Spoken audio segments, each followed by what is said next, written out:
Bé, bona tarda a tots. Moltes gràcies per venir. Avui, a aquestes alçades del mes de juliol, de fet, aquest és l'últim acte de la secció Economia i també l'últim acte de la tertúlia d'Economia i Literatura.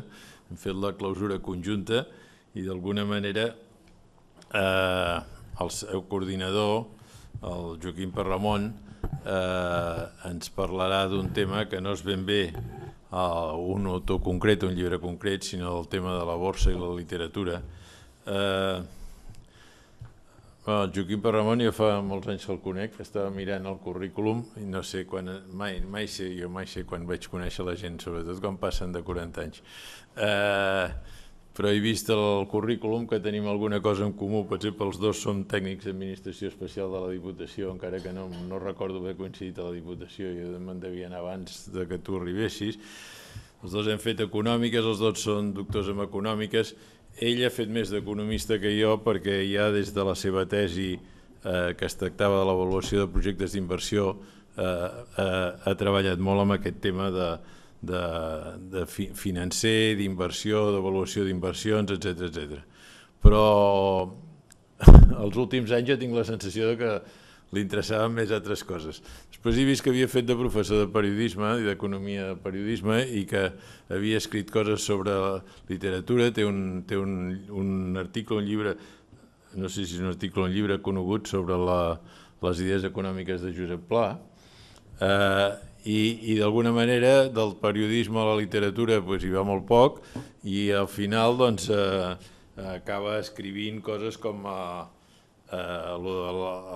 dels temes econòmics del Sancho Panza i d'altres, i això el va portar a fer la tertúlia aquesta d'economia i literatura en què s'han tocat molts temes i que d'alguna manera ell acabarà conjuntant, esperem, amb una publicació properament. Pues res, simplement encantat de tenir-lo aquí, d'acabar el curs amb una cosa que lliga tant aquí a l'Ateneu com pot ser l'economia i la literatura, i en aquest cas concret la borsa i la literatura, i res més. Com sempre, després de la seva intervenció hi haurà un col·loqui i si el que ens quedi per aclarir li podrem preguntar. Moltes gràcies. Sí, moltes gràcies. Em sentiu bé, no? Ara així, amb això d'aquí.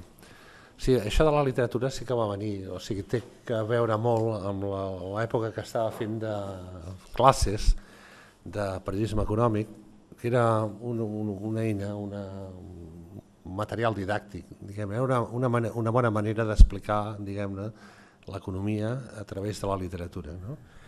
I també va ser el centenari del Quixot, em van invitar el professor Beccaria a fer un article per un llibre que s'estava fent que es deia Cervantes i l'economia de la Universitat de Castilla-La Manxa, i vaig començar a recopilar informació d'aquí que organitzés després la tertúlia aquesta, que jo crec que ha donat molt bons resultats, perquè era una reflexió d'unes persones que ja tenien un bagatge sobre unes determinades obres literàries. I avui parlarem amb l'acte d'avui, cloc un primer cicle de la tertúlia d'Economia i Literatura, que em sembla que ja portàvem 3 o 4 anys, no recordo. La idea del que era el curs vinent és que ens van dir que ens publicarien el llibre, el dedicarem a la presentació i potser d'aquí, no sé si el curs següent, igual reemprenem la tertúlia. Amb aquestes tertúlies que hem fet ha vingut molta gent que tenia ganes de parlar d'autors i com potser li donarem sortida. Llavors, el tema de la borsa i de la literatura, encara que no ho sembli, dona molt de sí. Jo primer de tot voldria fer una mica d'introducció a una qüestió que és la virtualitat i la realitat, que és quan parlem de la borsa, allò que la fa enigmàtica és la diferència que hi ha entre aquelles operacions, aquelles agents que compren, venen, i després la realitat de l'empresa, que són una gent que aconsegueix algun servei o algun producte de tipus econòmic. La borsa és un mercat que té per funció proveir finançament a les empreses. Llavors, les primeres referències d'aquestes empreses, allò que es feia, les tenim amb els grecs. Els grecs feien unes expedicions, diguem-ne, comercials i llavors agafaven finançament de qui tenia recursos. Normalment es feia un tipus d'interès del 12%, però podia arribar al 100% per les expedicions que eren molt arriscades. Era una activitat, jo no crec que hi hagués borsa, però en qualsevol cas estava extraordinàriament institucionalitzada. Llavors tenim les referències d'Aristòtil com a partícip d'aquestes inversions i després també Zenó, que era el fundador del sistema filosòfic conegut com a estoïcisme, que invertia en aquests projectes marítims. Els grecs em sembla que feien oli, importaven papirus i metalls que no tenien. Exportaven, o sigui, aquestes expedicions portaven mercaderies i en portaven unes altres. Després també s'han vist, també la taula de canvi d'aquí a Barcelona també finançava. Per exemple, la segona expedició del Colón està documentada que es va aprofitar el que era la pròpia institució de la taula de canvi per finançar vaixells. Se'n parlava, això era el 1493, i es parlava de 17 naus. L'activitat financera anava llavors molt lligada a la comptabilització de la taula de canvi que es feia servir per fer els apunts, com es feien servir bancs, deriva la paraula aquesta de la banca que hi ha, que apareix després. Llavors, el que és el terme pròpiament de borsa surt a Bruges, als Països Baixos, al final del segle XVI, on el finançament de les empreses comercials va tenir molta importància, igual com passava a les ciutats d'Itàlia, Florència, Pisa, Gènova.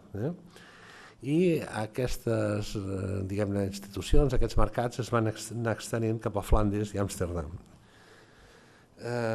Llavors, en aquestes borses es va idear l'antecedent de les accions. Va ser un invent que feien una mena d'etiquets que corresponien a una part, a la part del finançament que el particular aportava. L'acció, com el diner, és una realitat virtual. Té el gran avantatge de facilitar el comerç i la cooperació per realitzar projectes, però té l'inconvenient que molt sovint hi ha aquesta dicotomia entre realitat i virtualitat es distorsiona. Aquesta distorsió, aquesta diferència entre el que és el valor i el preu, la trobem també, per exemple, l'Antonio Machado deia allò de «es de necio confundir valor i precio». Jo els recomano també, per aquests dies d'estiu, una lectura de l'Stefan Zweig que es diu El descobriment del Dorado. Jo el llibre que tinc a casa està en castellà, per això dius... I el llibre és Moments estel·lars de la humanitat. Allà parla tot el que va passar amb la conquesta d'una part d'Amèrica, quan en van descobrir l'or i allò que era productiu com el descobriment de l'or ho va alterar tot. És un relat curtet, està molt bé. Amb el que és el valor i el preu també hi ha la referència del rei Mides. A la llegenda, el rei Mides s'equivocava al demanar-li a Dionís que li atorgués el do de convertir or en tot que tocava. Veient que no podia menjar ni beure, li va demanar que li tragués el do. Perdó.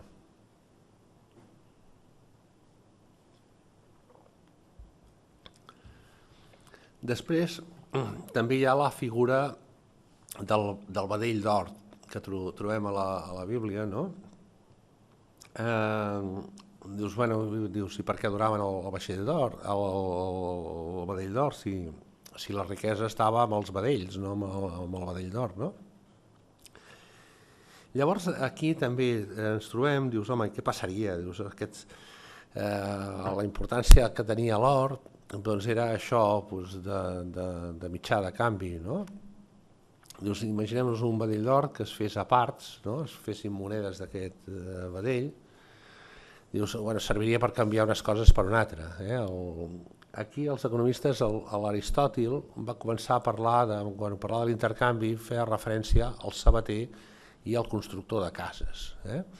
I del sabater anem parlant, l'Adam Smith va continuar parlant del sabater i del constructor de cases i seguim parlant.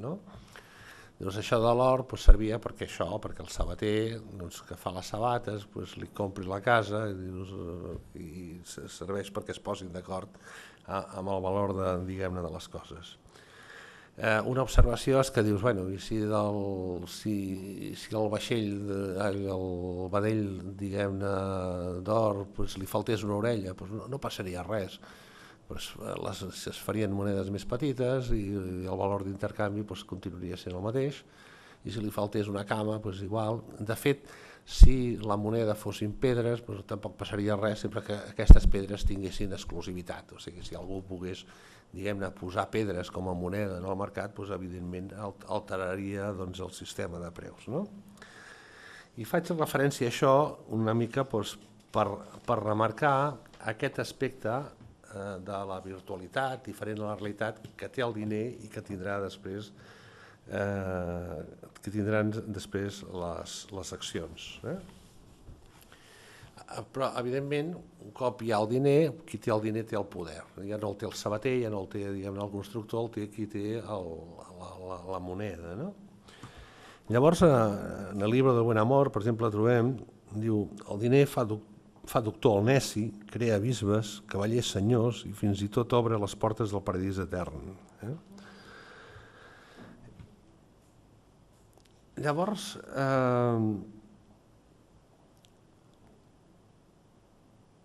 també una altra referència literària important és el conte La lletera, que és d'Aesop, a l'antiga Grècia.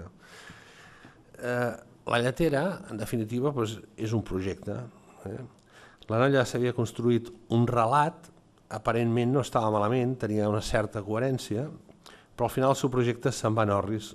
L'error del projecte de la lletera és que era una cadena de fets. Vendre llet, comprar ous, criar pollets, comprar un porquet i finalment una vedella. Cada una amb certa probabilitat, que en conjunt fa que s'espatlla. De fet, el conte de la lletera tècnicament són opcions reals. O sigui, això és, a diferència de les opcions financeres, són inversions que tenen una probabilitat.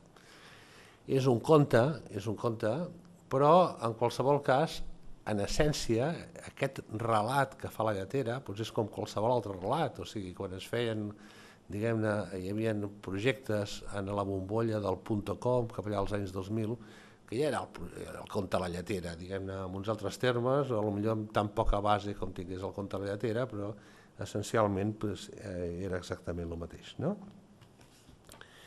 Llavors, el tema aquest de la virtualitat i de la complexitat i tot el que passa arriba a fascinar els autors. Llavors, el primer que tracta de la borsa és un llibre, jo no sé si és literatura o no, jo crec que sí, que es deia, però l'assaig també és literatura, que es deia Joseph de la Vega. Aquest era un escriptor, poeta i comerciant nascut a Còrdova l'any 1650 i que s'hagué d'exiliar a Amsterdam perquè pertanyia a una família de jueus que, malgrat la conversió, seguien amenaçats per la Inquisició. En aquests jueus els anomenàvem marranos. Quan un l'anomenen marrano, dius, ostres, ja és que aviat li tallaran el coll a la mínima, no? Llavors, l'expulsió va ser una tragèdia, però el va acabar afavorint. L'or espanyol va provocar una forta inflació a Espanya, però va acabar estimulant les economies europees, que eren les productores de béns. Espanya va entrar a la decadència i llavors comença una època que es coneix com el barroc. De fet, també hi ha un barroc borsari. El barroc és l'època que s'acaba amb el predomini de l'imperi espanyol per donar pas a Anglaterra, França o Holanda. És el moment en què el capitalisme comença a prendre forma i la borsa d'Amsterdam es va estrenar llavors amb una bombolla fortíssima amb l'especulació dels preus de les tulipes en la que ningú entenia res. D'aquí també el títol de Confusión de Confusiones. El va escriure en castellà perquè anava dirigit a la comunitat jueva d'Amsterdam i queda desapercebut, curiosament, fins al segle XX, o sigui, fins fa 4 dies. A l'assaig s'explica molt bé com funciona la borsa i com els inversors es formen les expectatives i també alguns dels problemes que se'n deriven. Per exemple, diu, mi negocio es un negocio enigmático. Y aun siendo como era el más justo y el más noble de toda Europa, era a la vez el más falso e infame del mundo. La verdad de esta paradoja se hace comprensible cuando uno valora que este negocio se ha transformado necesariamente en un juego y los mercaderes implicados en el mismo se han convertido en tahúres. Y si se hubieran detenido ahí el daño, habría sido tolerable, pero lo peor es que algunos se han convertido en fulleros. Y aunque están familiarizados con las flores, que son trampas, se quedan sin embargo con los frutos. Hay muchas ocasiones en las que todo accionista parece tener 2 cuerpos y que los asombrados observadores vean a un ser humano luchando consigo mismo. Si, por ejemplo, llegan noticias que le inducen a comprar, mientras que la atmósfera que domina la bolsa la induce a vender, su entendimiento lucha con su entendimiento. En un determinado momento, su lógica le impulsa a comprar a causa de la información recibida. En otro momento, le induce a vender a causa de la tendencia que impera en la bolsa. La bolsa també va impressionar Voltaire. Voltaire va haver de fugir cap a Anglaterra i allà va començar a jugar a la borsa i va destacar. O sigui, jugava millor, era millor, diguem-ne, borsista que molts operadors que hi havia allà. Llavors, és un moment essencial perquè va trobar una resposta econòmica a un problema filosòfic que era això de la convivència. A la borsa va descobrir que, tot i que l'objectiu del mercat no era promoure la fraternitat, ho havia aconseguit. A les cartes filosòfiques hi escriu on va la borsa de Londres, que és un lloc més elegant i més distingit que moltes de les nostres corts, i allà hi troba gent de tota condició, amb l'únic objectiu de millorar el seu nivell de vida. El jueu, el turc i el cristià conversen tranquil·lament com si compartíssiu la mateixa fe. Aquesta idea va resultar revolucionària, perquè els canvis socials que propugnava Voltaire no perseguien solament amb uns objectius de justícia social, sinó també la defensa d'uns interessos econòmics, la qual cosa tenia una gran efectivitat. Era no solament queixar-se de lo malament que estan les coses, sinó promoure, o sigui, a través de l'ambició, la revolució. Voltaire es va veure amb Adam Smith a Brussel·les i aquesta mateixa idea va influir en l'Adam Smith. Més endavant arriba el tema del Balzac, que és l'escriptor admirat pel Marx. Però és que ara s'ha fet el llibre del Piketty, aquest sobre la desigualtat social, i el Piketty torna sobre... Jo ja no el vaig considerar perquè aquesta ponència, de fet, està escrita fa 3 anys perquè la tenia com a comodí per si algun ponent fallava alguna vegada. I al final ha quedat l'última, no? Llavors, ja la borsa d'Amsterdam, que és una borsa, diguem-ne, comercial, on, com veiem a través de Confessió de Confessiones, hi ha tots els elements, o sigui, les baixes, les altes, les bombolles. La borsa pròpiament, diguem-ne, moderna, hi ha un element que és el telègraf. O sigui, les borses comencen cap al 1800 i poc, es comencen a desenvolupar. El telègraf és essencial. Llavors, dintre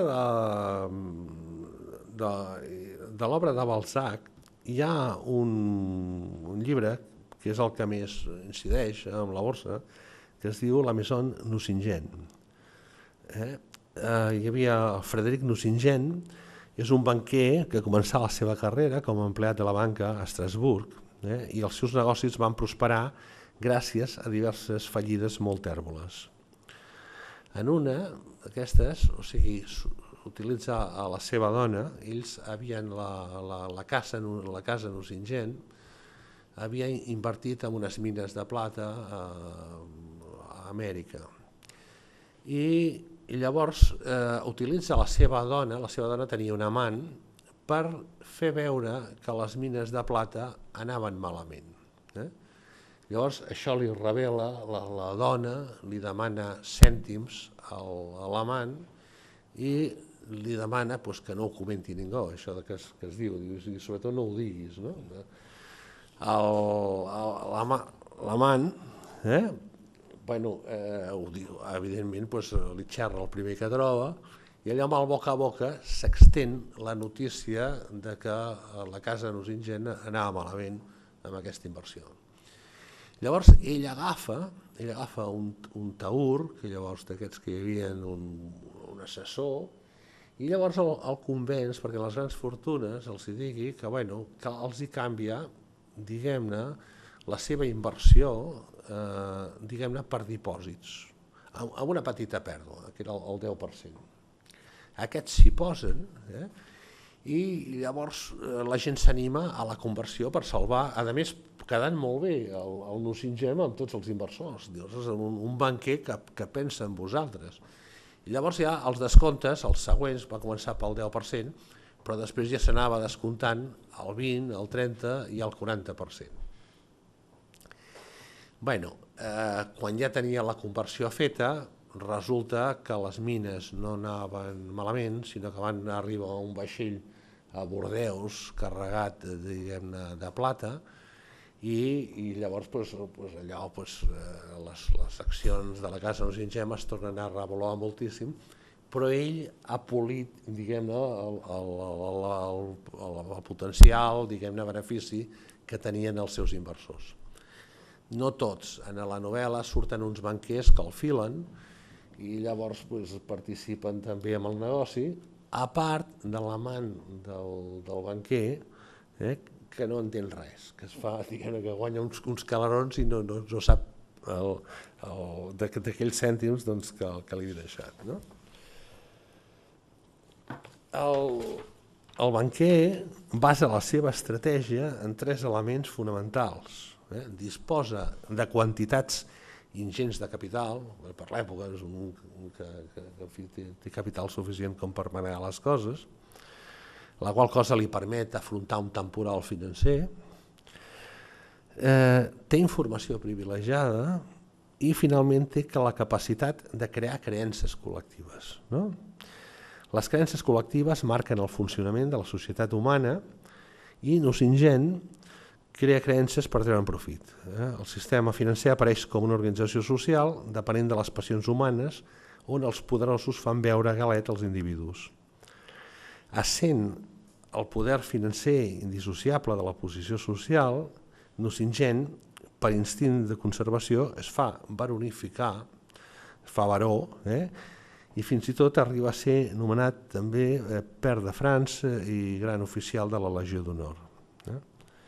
França, després de destruir l'aristocràcia dels nobles, la substitueix per l'aristocràcia dels rics. Té un altre personatge també que val la pena citar, el Balzac, que és César Birotteau. César Birotteau és el contrari, és la burgesia industrial, no és la burgesia en oposició a la Nucingen, que és la financera. Birotteau és el burgès amb l'ofici que prospera en base a l'esforç, la creativitat i el coneixement positiu de l'activitat empresarial. Nucingen, que és un especialista en apropiar-se de les rendes d'altri explotant la virtualitat dels instruments financers, desprècia Birotteau i li nega el crèdit, la qual cosa el fa anar econòmicament malament, encara que va tirant. Però vaja, apareix com un tema d'una actualitat rabiosa.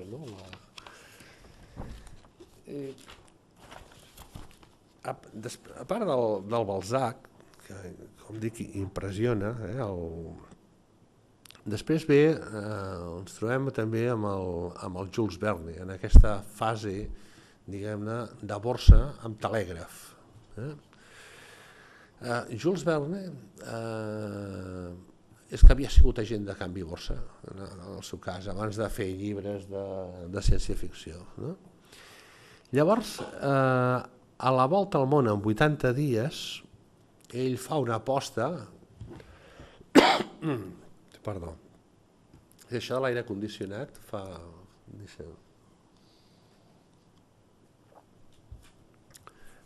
Fa una aposta i al Phileas Fogg, no?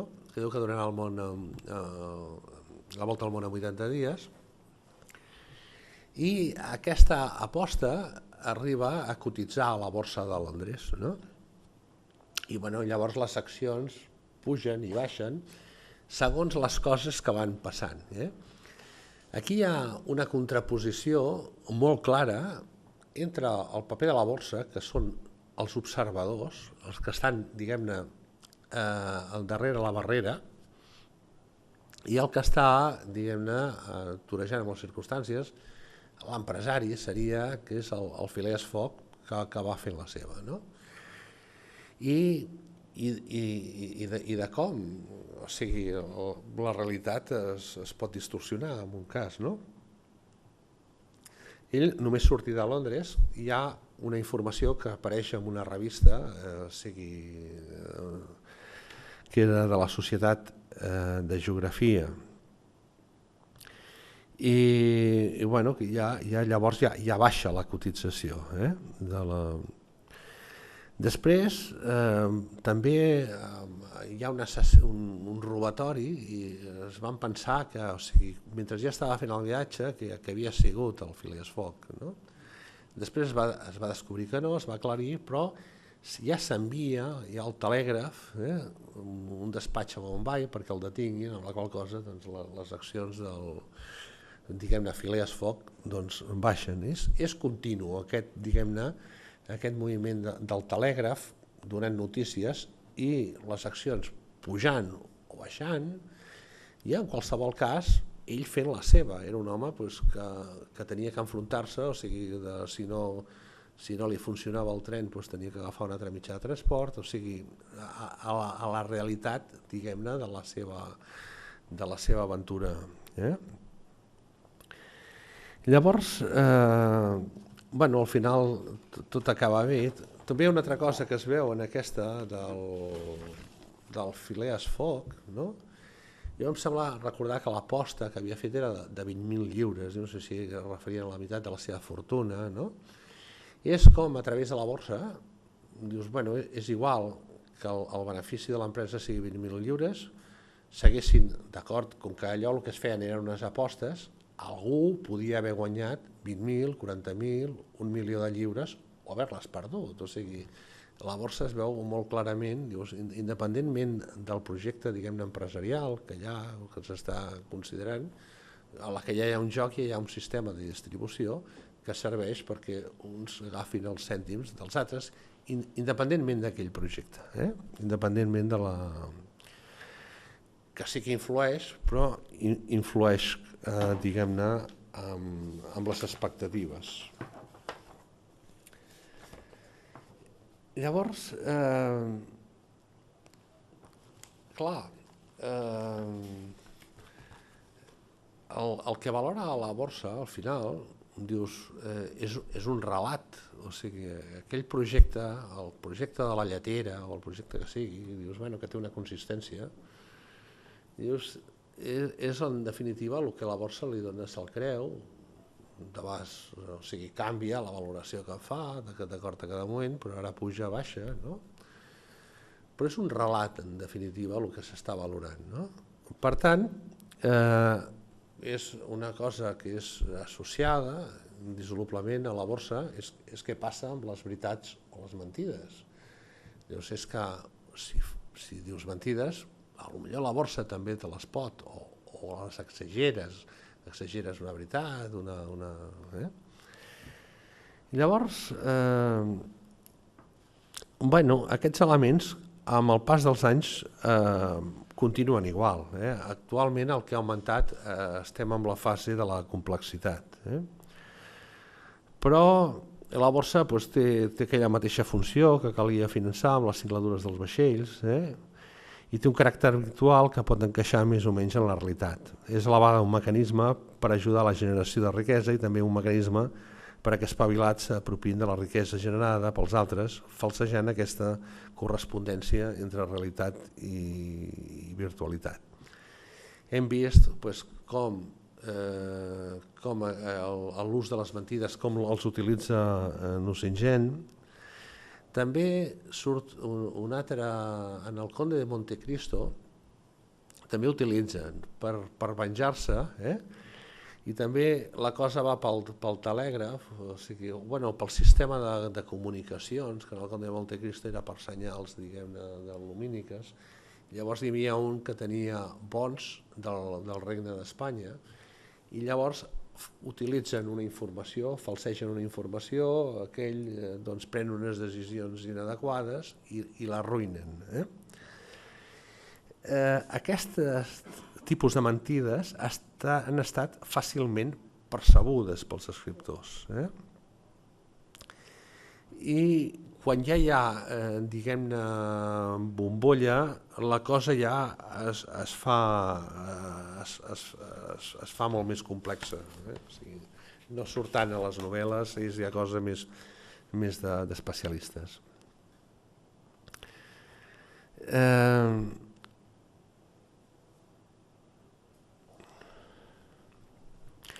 Molt sovint, l'origen de les bombolles, que es basen, també es pot contemplar com una mentida immensa, no? Ha anat aparellat al monopoli de torn. Això ho he estat comprovant jo personalment perquè també m'interessava el tema de la inversió. Llavors, aquests monopolis, perquè a més, diguem-ne, els estudis econòmics és que tampoc s'ha trobat, o sigui, tot l'estudi de les bombolles no hi ha unes característiques, perquè varien les coses, diguem-ne. Llavors, per exemple, dius les tulipes, és que en aquell moment la companyia de comerç amb les Índies ja era un monopoli. Llavors, amb el cotó era un monopoli, ara no ho és, però el ferrocarril era un monopoli, l'immobiliari, el bancari també té. I des del meu punt de vista és la característica això que definiria, o sigui, dius, què hi ha de constant? Perquè de vegades passen unes coses, de vegades unes altres, no? Què hi ha de constant? Hi ha aquest element monopolístic, al meu entendre, que per mi, o sigui, jo crec que és que quan hi ha monopoli es facilita molt, diguem-ne, aquella mentida que al final cau per absurda, o sigui, però bueno, és més fàcil, en un sector que hi hagués competència, fer volar coloms seria molt més complicat, no? Llavors, el propi monopoli en si és un engany i a la vegada és una lamentable realitat. Llavors, l'eufòria i posterior davallada de la borsa és una part de la trama de les tres obres que apareixen simultàniament, que és l'Argent de Zola a París, La febre d'or de Narcís Oller a Barcelona i La bolsa de Julián Martel a Buenos Aires. L'Argent surt el 1891, el Narcís Oller la primera part és el 1890 i el Julián Martel és el 1981. És l'època del febre d'or, és una nova fase del capitalisme. Les ciutats, inclús urbanísticament, són semblants, o sigui, jo crec que és molt semblant Barcelona, París, d'aquella època, o sigui, tenen moltes connotacions, es coneixen, és que el Sola també s'escrivia amb el Narcís Oller, fan el mateix i a més ho fan amb el mateix estil. Són com cròniques periodistes, és més que una teoria, més que per exemple, hi ha més ingredients en el Balzac d'anàlisi. Aquí no, és una crònica, van posant els personatges i van passant coses. A part de les reflexions que es puguin fer, com vam veure amb la conferència que ens va fer el Francesc Cabana, o sigui, quan es parla de la cobdícia i d'una sèrie de coses que poden ser molt interessants. Jo el Julián Martel, vaig estar, es deia José María Miró, que a mi em va semblar un nom que era molt català, vaig estar investigant a veure si trobava més coses d'ells, però vaig trobar, no vaig saber veure quins són els orígens. Llavors, ell escrivia a La Nación, que és... I llavors la primera edició eren capítols que s'anaven publicant en aquell diari. Això era molt comú a l'època. La Borsa, les tres obres, apareix com una mena de teatre, una mica temple i una mica camp de batalla, on cada personatge fa el seu paper i al final el que resulta és la crònica de l'eclosió del món nou. En una època determinada on passen una sèrie de fets nous i extraordinaris, bones i terribles, una eclosió cultural i social acompanyada de febre, que era aquella de la Belle Époque. La següent eclosió cultural i social arriba als anys 20, després de la Belle Époque, que acabarà als anys 20 amb el crac de la borsa de 1929.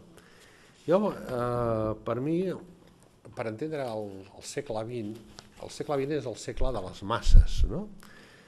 I aquí tenim Francesc Cambó, que jo crec que és per estudiar, és un personatge interessantíssim, perquè hi havia uns quants, que inventen això, diguem-ne, que era el benestar, s'inventa llavors. No és després de la Segona Guerra Mundial, després de la Segona Guerra Mundial potser es generalitza, però hi ha uns senyors que el pensen, que veiem l'electrificació, i llavors allà una de les coses que passa és que els treballadors, a més, els feien consumidors, i tot funciona en massa, o sigui, augmenta la població, augmenta la producció, s'assassina en massa també, o sigui, hi ha les guerres on moren una quantitat de gent que és impressionant, però bueno. Llavors, la borsa agafa, diguem-ne, una característica que és pròpia de les masses, que és el borreguisme. Llavors el terme, que és en anglès herding, el va inventar un que es deia André Kostolany, i on surt més ben retratat és en un capítol del llibre de les memòries del Groucho Marx, que es diu Groucho i jo, que també és una lectura molt estiuenca, si algú el vol llegir s'ho passarà extraordinàriament bé. Llavors el capítol del Groucho es diu de com vaig ser protagonista de la bogeria de 1929. Jo també l'he posat com a literari, perquè deia el Borges que la millor obra literària, al seu entendre, eren els diàlegs de Galileu Galileu. També si mires que el Bertrand Russell li van donar el Premi de Literatura, a mi em sembla que també, amb un criteri així ample, aquell també hi pot cabre, no? Més quan és d'un interès extraordinari. La descripció que fa Groucho és magistral, ja començant pel títol. Fa referència a la bogeria com fa referència al propi Keynes. També es parla de bogeria quan les coses no funcionen, de la pèrdua de l'enteniment, el confusión de confusiones, surt quan diguem-ne que el context es torna boig, extraordinàriament confús. Llavors, just abans del crac borsari de 1929, un ascensorista li deia a Groucho Marx, diu, senyor Marx, sap, diu, peixos grossos de veritat. Gent que s'havia trobat a l'ascensor, a l'ascensorista, que els veia, aquests peixos grossos, diu, vestien americanes creuades i duien clavells a les solapes. Parlaven de la borsa i, cregui'm, tenien aspecte de saber el que deien. I un li va dir a l'altre, posi tot el diner que tingui a United Corporation.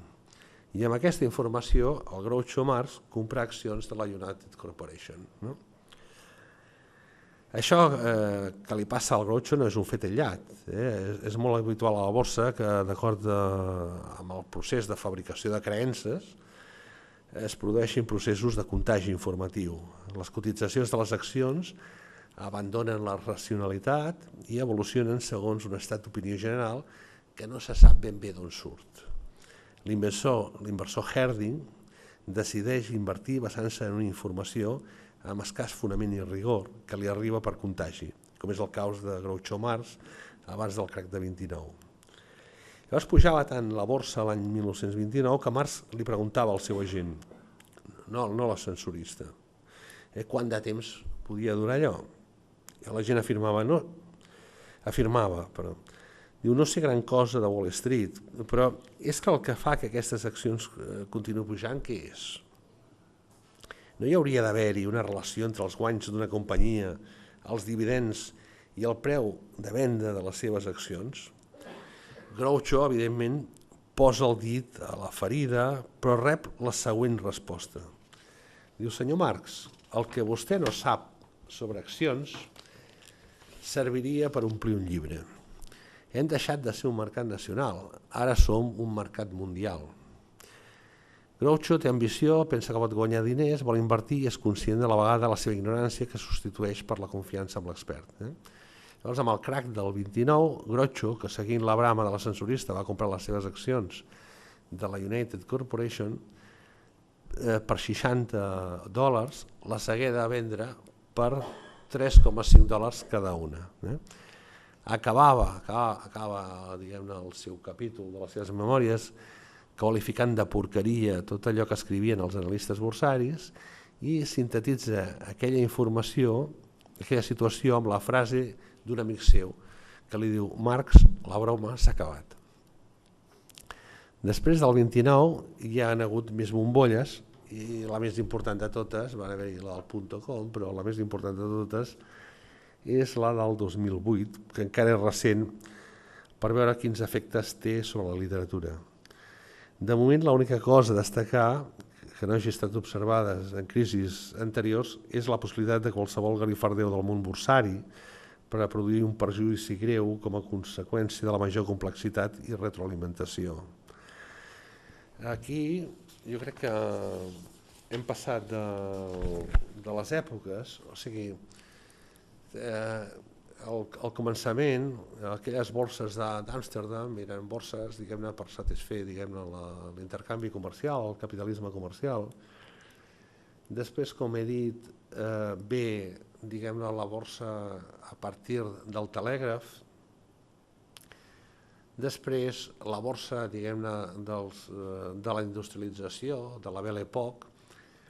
Després, la segueix la borsa de les masses, al segle XX, i jo crec que el moment actual és el de la complexitat.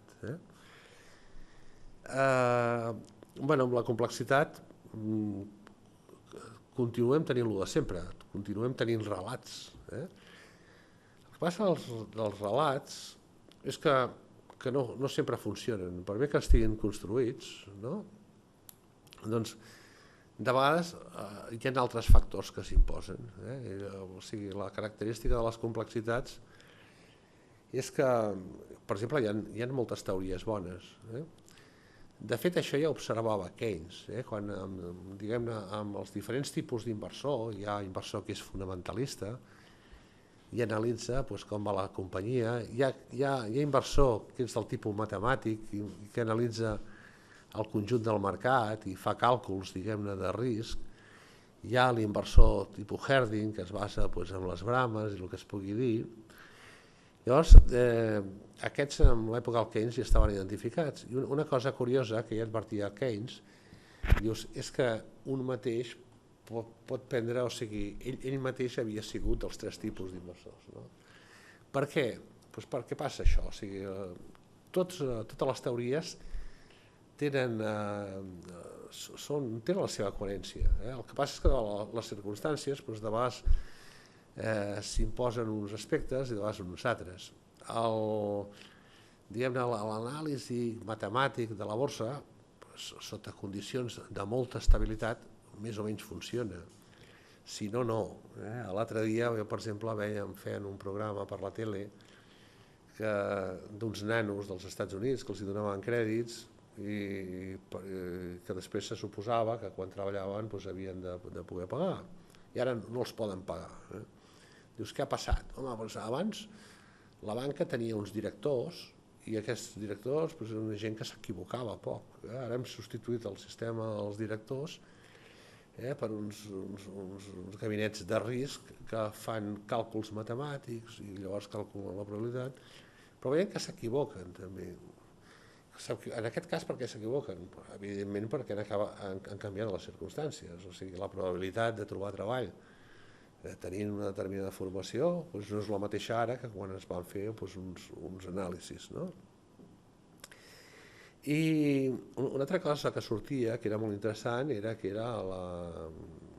es creaven, diguem-ne, carreres que no valien per res, o sigui, la mentida, perquè en definitiva el que passa a la borsa és molt semblant al que passa a l'economia. Llavors hi havia un nano que feia una noia uns estudis i després quan anava a buscar feina li deien, escolta, no posis que ho has fet a aquesta universitat perquè això no solament et prestigia sinó que tot el contrari. Llavors hi ha aquest engany que tot això embolica que fa fort. Llavors actualment jo crec que la crisi del 2008, o sigui, igual que la crisi del 29 era de masses, la crisi del 2008, per això no s'ha superat del tot, és la crisi de la complexitat. O sigui, no sabem, tenim teories, hi ha teories que funcionen, però moltes vegades hi ha confusió, no sap quan funcionen, i després, que a part de les teories que funcionen, hi ha molta de mentida, hi ha molta... O sigui, quan es veu, l'altre dia estava llegint un llibre que es diu Nedant entre taurons, que és una anàlisi d'un periodista que fa de tot el món de la City de Londres, no? Ja critica com es prenen les decisions i dius, ostres, se't posen els pèls de punta, no? Ara, des del punt de vista de la literatura, jo destacaria dues coses, dues obres, que és Inside Job, jo no sé si és molt literari o no, però jo crec que és important. Després hi ha una altra, que és El contracte de mercaders, que és de la Premi Nobel Elfriede Jelinek, que jo crec, però com he dit abans, és també massa d'hora per veure quina la producció literària. I bueno, doncs això és tot. Molt bé. Gràcies. Bé, encara que el moderador no tindria que parlar, la veritat és que aquest tema m'ha provocat molt i ja em dispensaran si els agafo 5 minuts a les seves preguntes. Una nota, a l'Inside Job i a la secció d'Economia hem fet diverses projeccions i és una de les pel·lícules que vam projectar i realment és extraordinària. L'última que vam projectar també, que es deia La gran apuesta, no és ben bé de borsa, però també tenia molts temes d'aquests de la... Això de la borsa, qui més qui menys, he intentat saber com va, però jo només els volia explicar dues anècdotes perquè vegin que dona per molta literatura, per molta més, inclús de la que ens ha explicat el Joaquim. Si vostès es miren TV3, al final del Telenotícies, hi ha un moment que surten pocs segons sobre la borsa. I aleshores puja o baixa, o està igual, i donen una sola frase o dues per explicar per què ha passat això. Fa 2 dies va sortir, i després surt l'índex de la borsa americana, que s'ha de tenir en compte que l'índex de la borsa americana en aquell moment ells estan obrint o nosaltres ja hem tancat, però de fet es mou per les...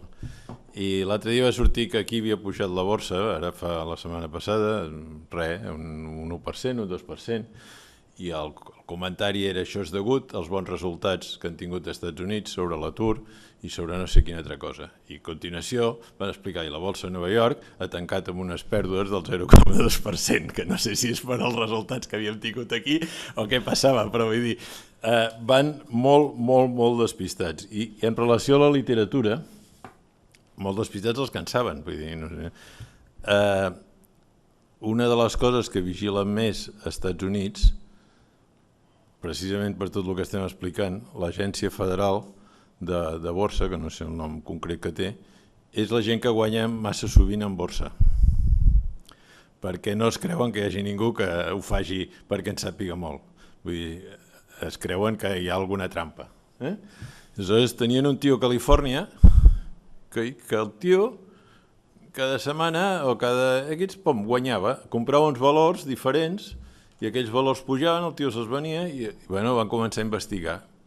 No era ningú, vull dir, era un empleat, un magatzem, sí, em sembla que era un... Fins que al final van trobar el següent, ho dic perquè això a la borsa et dona per molt.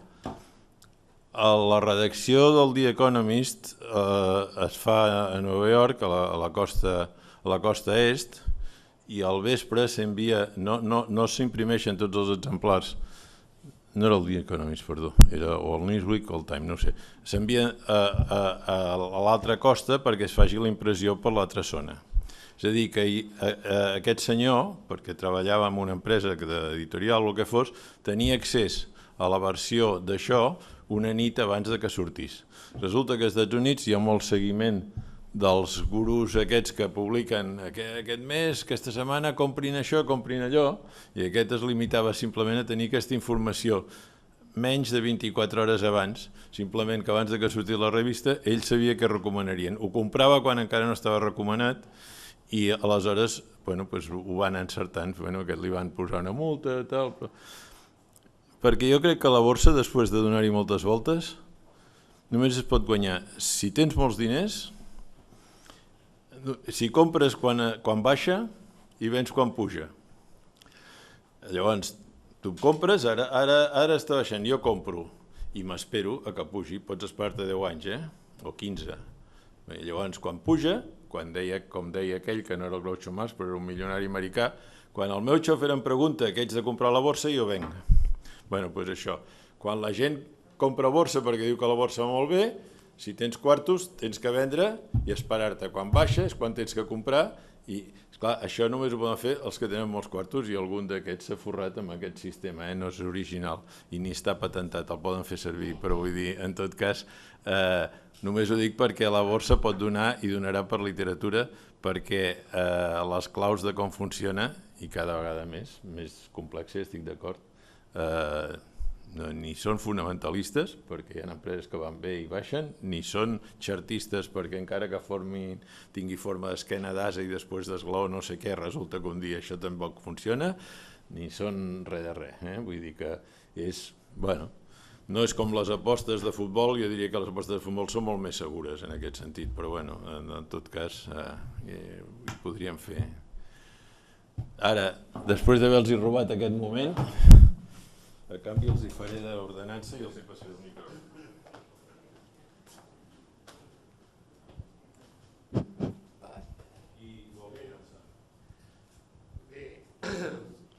Jo recordo l'any 59, un professor que vaig tenir, que va dir, no jugueu mai a borsa.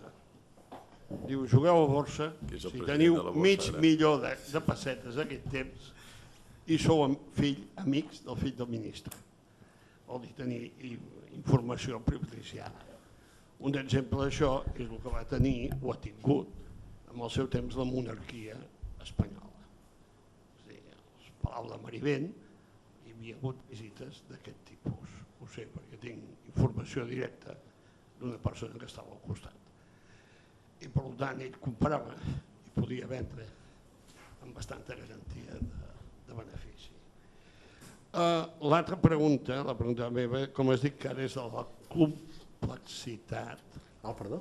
Complexitat, que actualment, en quins punts definiries principal, a grans trets, aquesta complexitat?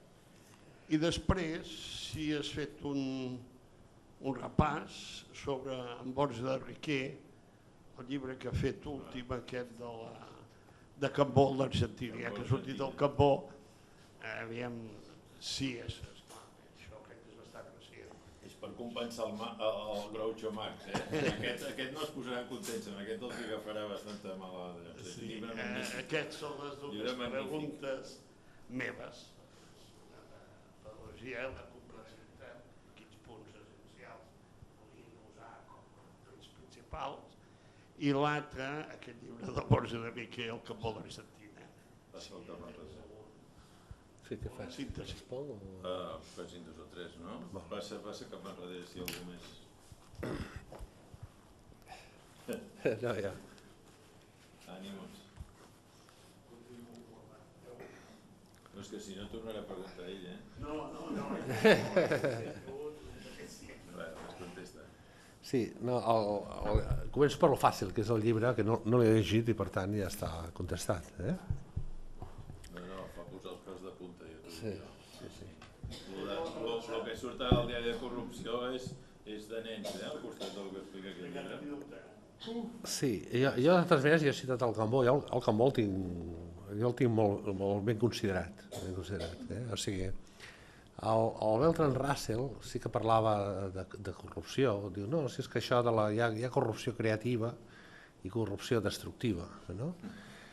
Llavors, jo quan veig, la corrupció s'ha tractat aquí, s'ha parlat bastant, o sigui, a mi no soc anticorrupció, però s'ha de matisar, per allò diu la puresa, allò de l'aigua pura no és potable, la destil·lada, no el llegirem, però bueno.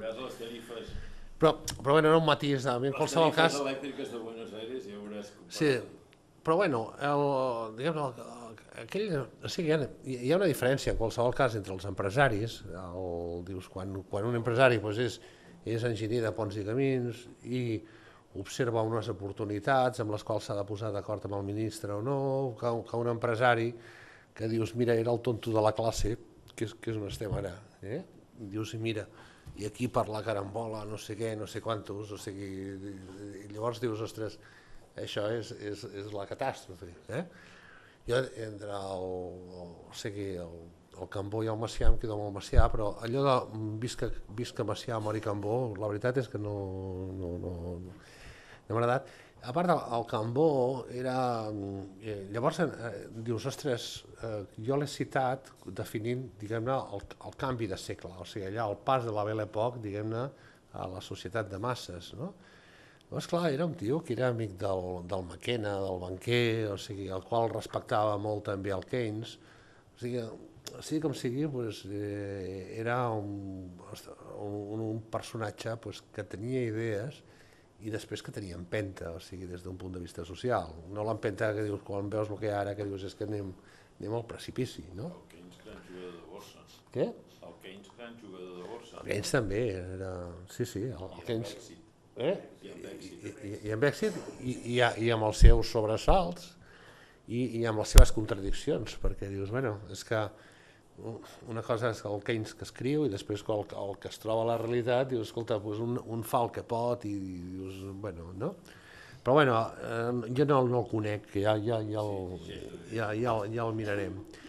Això de la complexitat, la teva pregunta és interessantíssima, perquè dius, què defineix la complexitat? I jo crec que quan es parla de la filosofia del postmodernisme és aquesta, és la complexitat. O sigui, no és solament dius, és que les coses ara són més complexes, sinó que jo crec que és un moviment filosòfic profund.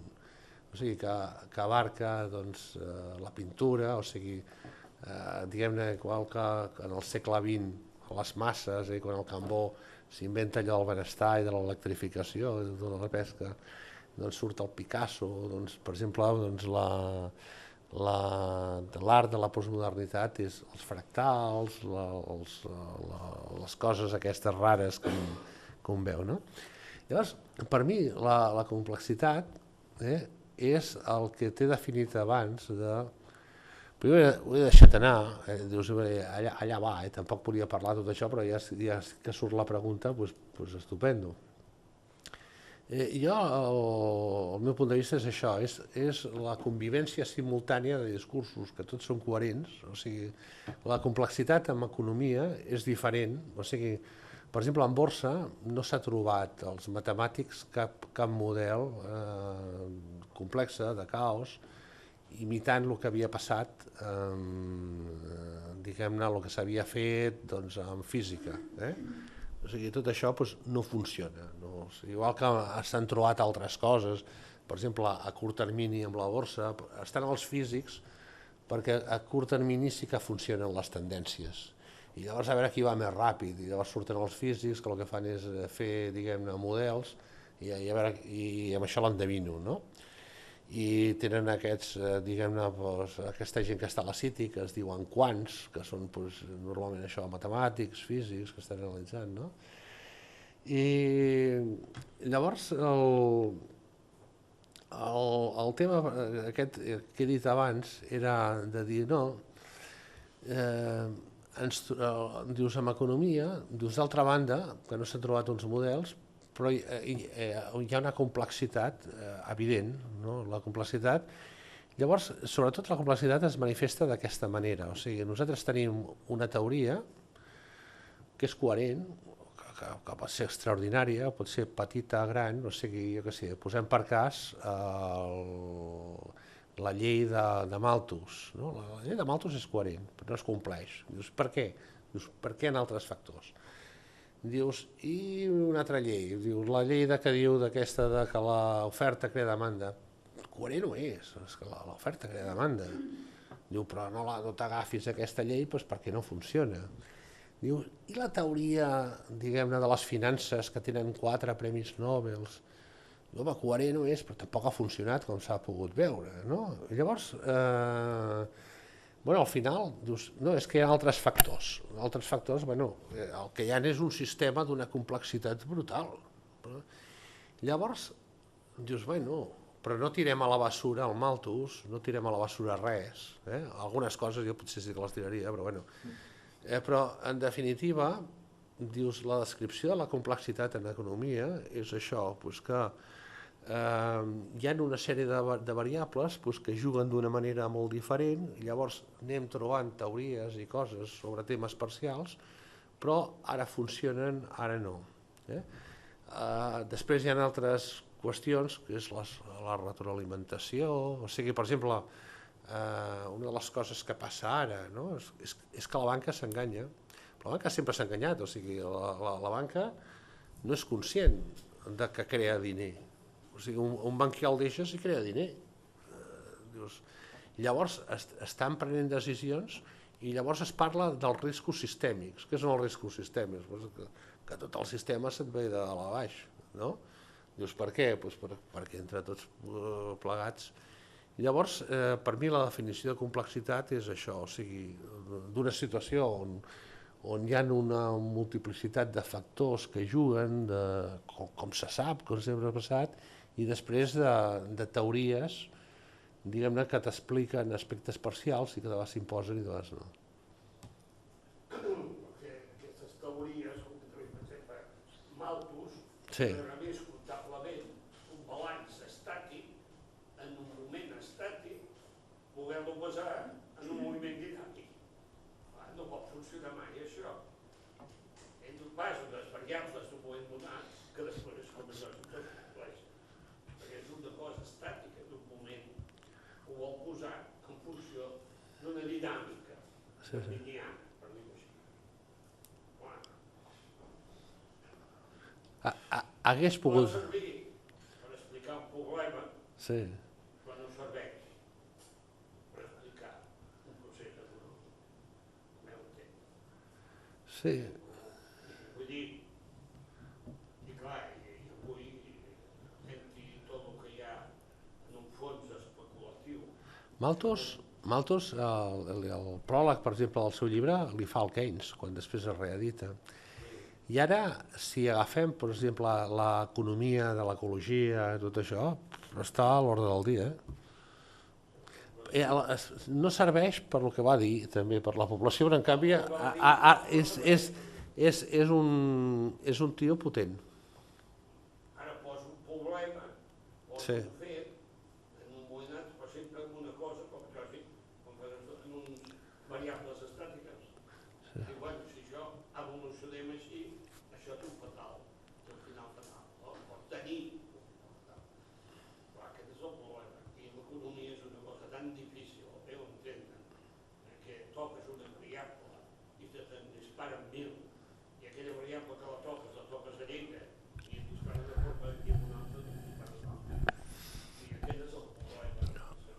el cas de la borsa, per concretar, el de la complexitat, en el temps que nosaltres ho hem vist, s'ha multiplicat de tal manera que, vull dir, jo encara recordo els que es guanyaven diners a la borsa comparant les cotitzacions de Barcelona i Madrid.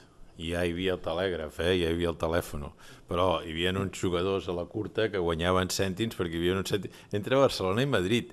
O sigui, esclar, què ha passat ara? Que resulta que, a part de que la majoria d'empreses que cotitzen a borsa són multinacionals, que per tant tindries que saber, si fossis fundamentalista, què passa en cada país dels quals tenen activitat i per tant fer un promig de l'activitat de cada país per veure si realment el conjunt d'aquella empresa veu malament, cosa que per exemple amb els bancs, si és el que se sap més, no hi ha manera d'encertar-ho, però és que a més de que per la banda de l'oferta passa això, per la banda de la demanda, el nombre de jugadors de borsa, diguem-ne, també és multinacional.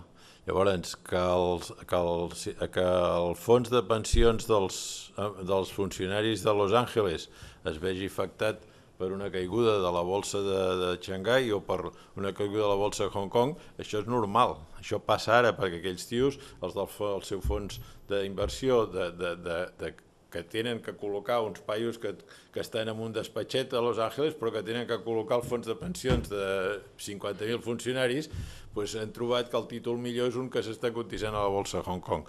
Aleshores, això quan t'ho imagines en total, no és que sigui complex, és que no hi ha un model que, de moment, a pesar de tenir els ordinadors que tenim i a pesar de tenir que puguis ficar totes aquestes variables, perquè potser aquell senyor d'allà, què sé jo, és mormó i és partidari d'una cosa que els xinos potser han inventat que no sé què i aquell títol no li agrada, però això no ho pots ficar en un model perquè és impossible i les variables són tan brutals i a sobre de tot això hi ha els tios que juguen com aquí jugava Barcelona-Madrid, doncs ara ho fan a nivell mundial. Hi ha el tio que va guanyar els 10 cèntims de diferència, però de la bolsa de Tòquio a la bolsa de Nova York. Clar, això et dona un panorama que per això dic que això, com es deia quan jo era jove, es juga a la borsa. És una aposta més científica, si tu vols, no més científica, més sofisticada, però és un joc de risc. Veig que la gent no està animada, Bueno, escolta, anem de vacances. Doncs, escolta, anem de vacances, que diu no juguin gaire a la borsa, si no els hi sobren, i al setembre continuarem amb l'economia i amb la tertúlia ens han dit que no, però amb l'economia segur que sí. Bon estiu. Gràcies.